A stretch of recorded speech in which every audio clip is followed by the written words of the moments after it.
ვფიქრობ, რომ მსგავსი პროექტები ძალიან მნიშვნელოვანია ამ თაობისთვის, იმიტომ რომ ზუსტად ის პერიოდი აქვს, როდესაც ცდილობენ ჩამოყალიბდნენ სპორტში თუ განათლებაში და ვფიქრობ, რომ ძალიან დიდ мотивაციას მისცემს ამ ანიმაციურ პატარა მონაკვეთებთან ერთად და ასევე ჩვენ ვცდილობთ, რომ გავუზიაროთ საკუთარი გამოცდილება, საკუთარი мотивაცია თუ რა გქონდა ინსპირაცია და ყველანაირად მივესალმები მსგავს პროექტს და მინდა რომ ეს პროექტი ბევრი და ბევრი იყოს, რომ ბევრი ახალგაზრდა ცხოვრობდეს ჯანსაღად, სპორტულად და რაც თავარია წარმატებულ ადამიანად.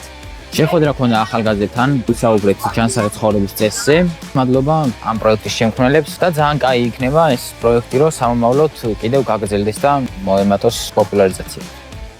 მოგესალმებით, მე ვარ კვანცა ალავიძე, საინიციატივო ჯგუფის უკეთესი მომავლისკენ ლიდერი და დღეს ჩავატარეთ ჩვენი პირველი ანიმაციების ჩვენება ერთ-ერთ სკოლაში, მერმისში. მოხარულები ვართ, რომ ძალიან ბევრი ადამიანი დაესწრო ჩვენს ღონისძიებას და მგელოდებით თქვენ.